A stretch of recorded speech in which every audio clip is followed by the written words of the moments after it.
Bonjour et bienvenue dans cette vidéo, c'est vraiment le sujet numéro 1 des mails que je reçois en ce moment. C'est d'arriver à comparer les caractéristiques techniques du X-T3 avec les caractéristiques du XS10. En fait, ces deux appareils photo-là se retrouvent à plus ou moins 50 € d'écart, alors que pour autant, ils sont très différents. Et je vois que c'est vraiment une source de complications et il y a beaucoup de gens qui ne comprennent pas. Donc on va essayer dans cette vidéo de faire la part des choses et de voir exactement quelles sont les différences entre ces boîtiers-là. Alors, physiquement déjà, comme vous pouvez voir, le XS10 est plus gros que l'ancien XT30 qui le remplace. Donc c'est un équivalent du XT40, mais en un peu plus gros parce que le capteur est stabilisé. Donc on peut voir que c'est plus gros que le XT3, 539 grammes pour le XT3, tandis que le XS10 fait 465 grammes. Donc il y a une petite différence de poids. Quand on le regarde par-dessus, c'est là que la plus grande des différences est visible. La première différence, c'est une différence de grip, comme vous pouvez voir, parce que le grip du XS10 est plus prononcé, donc c'est un appareil photo qu'on va avoir mieux en main et qui va soutenir des objectifs. Il est plus petit, mais paradoxalement, il va peut-être soutenir des objectifs un peu plus lourds de manière plus confortable grâce à son grip. C'est un peu bizarre, mais c'est comme ça. On voit que le XT3 n'a pas énormément de grip.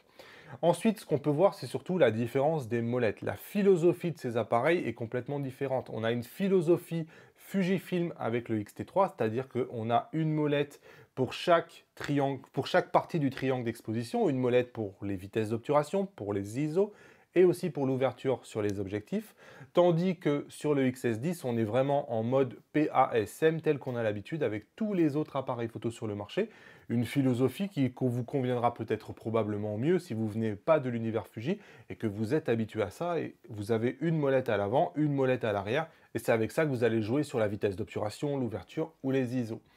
Ensuite, à l'arrière, grosse différence aussi, puisque à l'arrière, on va s'apercevoir d'une différence en termes de taille de viseur. C'est vraiment la grosse différence de l'arrière et surtout d'écran. La philosophie des écrans est différente. On va le voir dans quelques secondes. Alors, déjà, revenons sur qu'est-ce qui est identique sur ces deux appareils photo. Ce qui est identique, c'est qu'ils vont faire strictement les mêmes photos. Donc, cherchez pas. Une des questions qui revient le plus dans les mails, c'est lequel me fera les plus jolies photos. Eh bien écoutez, ils vous feront exactement les mêmes photos, tout simplement parce que vous avez le même capteur, la même technologie, la même génération de capteurs, 26 millions de pixels, la même montée en ISO, la même dynamique, le même processeur, bref. Vous attendez pas à avoir de différence en termes de qualité d'image. Fuji est vraiment pas pingre sur ça et vraiment partage les composants comme ça entre les différents modèles. Et ça, c'est plutôt génial. Vous avez ensuite une structure de construction sur le XS10 qui est en amélioration par rapport au XT30. Donc on va avoir aussi un châssis en magnésium, des choses qui avant étaient l'exclusivité du XT3. Donc on a une conception haut de gamme aussi sur le XS10 que n'avait pas forcément le XT30. On a aussi une nouveauté qui était qu'avant sur le XT30, vous n'aviez pas la possibilité quelque part de le mettre sur trépied, c'était un peu difficile. Parce que le plateau du trépied venait ici faire obstruction à la batterie, qui sert en plus pour la carte SD. Sur le XS10, on a toujours la batterie et la carte SD ensemble, mais la prise du trépied est placée pour faire en sorte que ça ne gêne pas justement la batterie et la carte SD. Donc ça aussi, on est sur quelque chose qui est plus haut de gamme que ce que faisait avant le XT30. On a la même batterie, XT3, XS10, exactement la même batterie, mais attention, ça ne sera pas la même autonomie. Pourquoi? Tout simplement parce que sur le XS10, vous avez un capteur stabilisé qui va consommer plus de batterie que le XT3 qui n'a pas de capteur stabilisé. On a le même autofocus, je vous ai dit, on a les mêmes capteurs, même processeur. Le XT3 vient de subir une modification, une mise à jour de son autofocus qui le met au même niveau que celui du XT4. Donc XT3, XT4 et XS10 en termes de mise au point, c'est kiff kiff bourrico, c'est exactement pareil. Et tous ces appareils photo-là sont capables de faire de la 4.2.2 en 10 bits si vous le connectez en externe à un moniteur HDMI. Alors, du coup, qu'est-ce qui les distingue? Eh bien, ce qui les distingue, c'est que l'un a l'ergonomie Fuji et que l'autre a l'ergonomie PASM. On en a parlé. Le XT3, il a pour lui que vous allez avoir deux ports carte SD, deux ports carte SD rapide en plus, tandis que le XS1 a qu'un seul port d'une carte SD lente, UHS1, qui grosso modo va pas changer votre vie. On a plus de boutons personnalisables sur le XT3, tout simplement parce qu'on a ce D-pad avec 4 boutons personnalisables qu'on n'a pas du tout sur le XS10. Le XT3 va avoir un viseur qui est plus confortable, on voit, c'est à peu près cette différence de viseur là qu'on a. Clairement, le viseur du X-T3 est plus gros et plus confortable, et notamment si vous allez porter des lunettes, c'est un viseur qui va s'utiliser beaucoup plus facilement que le viseur du XS10, qui va être considéré probablement trop petit par beaucoup de gens.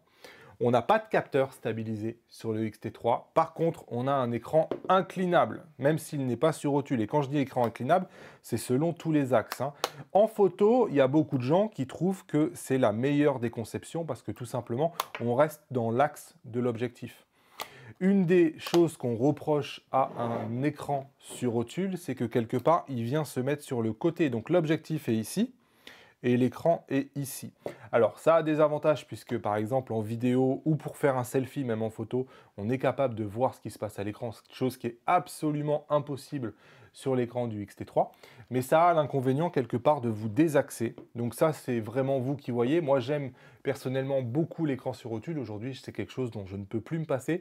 C'est vraiment intégré à ma manière de travailler avec un appareil photo, et c'est vrai qu'aujourd'hui, c'est ma façon préférée d'avoir l'écran sur rotule. En termes de vidéo, le X-T3 va être plus capacitaire. Il est capable de faire de la 4K 60 fps. Il a différents modes, hein, notamment le All Intra. Il est capable de faire du H265. Si pour vous, c'est du chinois, en fait, ça veut dire qu'il est tout simplement capable de compresser un peu plus votre vidéo. Et donc, il va vous donner une meilleure qualité, puisque sur un fichier qui va être d'une taille fixe, il va être capable de mettre plus d'informations, donc vous allez avoir plus de détails. Donc concrètement, vous allez être capable de pousser la vidéo plus loin avec une meilleure qualité sur un X-T3 que sur un XS10. À noter que le X-T3 est capable de faire de la 420 10 bits en interne, là où on n'est pas capable de faire du 10 bits comme ça en interne sur un XS10. Hein. Il faudra passer obligatoirement sur un enregistreur externe. Et sur l'enregistreur externe, on est capable sur le X-T3 d'enregistrer à la fois sur le moniteur externe, mais sur la carte SD en même temps. Tandis que sur le XS10, il va falloir choisir. Soit c'est sur la carte SD, soit c'est sur le moniteur, mais vous ne pourrez pas faire les deux en même temps. Une autre des différences entre ces modèles-là, c'est que vous avez un mode auto sur le XS10, tandis que impossible d'avoir un mode auto sur un XT3. Donc ça, c'est pareil. Si vous cherchez à avoir un mode auto, ça sera plutôt au niveau du XS10 qu'il va falloir se tourner. Au niveau de la vidéo, vous avez la capacité de faire des ralentis en 1080p 120 images par seconde sur le XT3. Mais vous êtes capable de faire des ralentis en 1080p 240 images par seconde sur le XS10. Et oui, c'est pas simple de choisir. En photo, on a un obturateur qui va jusqu'à 1/8 millième de seconde sur le XT3, tandis que c'est 1/4 millième de seconde sur le XS10. Concrètement, vous allez être capable, par exemple, de figer le mouvement à 1/8 millième, donc ça peut probablement, quand vous êtes sur des objectifs à très grande ouverture, c'est sûr que ça va vous donner un avantage, ça va peut-être vous éviter de mettre un filtre ND.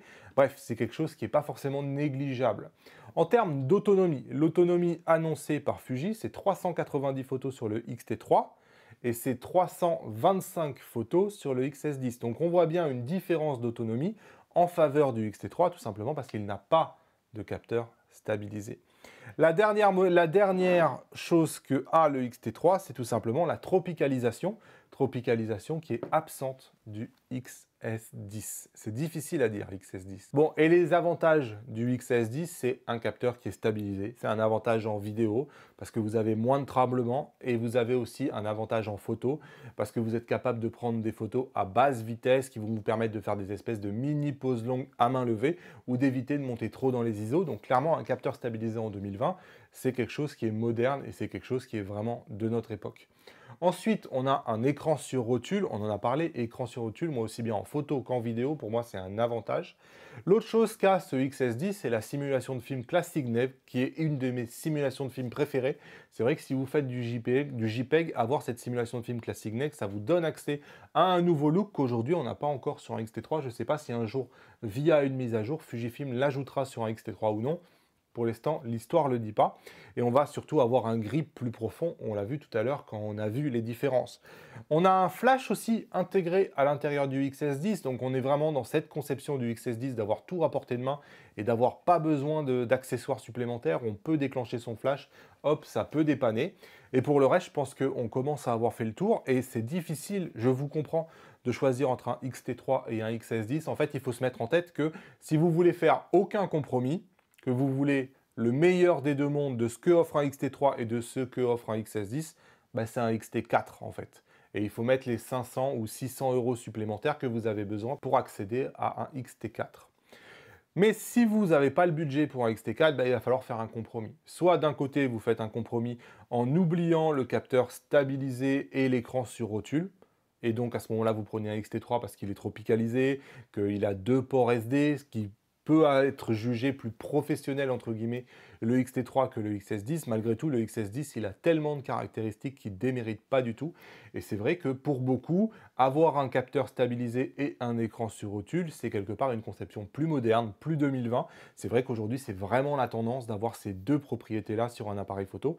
Et clairement, à ce moment-là, il faut plutôt se tourner sur le XS10, mais vous faites la croix, par exemple, en vidéo sur du 4K, 60 fps en interne, du 4.2.0 10 bits en interne. Ça, c'est des petits sacrifices qu'il va vous falloir faire. Et sur la tropicalisation, il n'y a pas vraiment de bon ou de mauvais choix. Franchement, XT3 ou XS10, c'est impossible de se tromper. C'est deux appareils photo qui sont ultra performants sur le marché.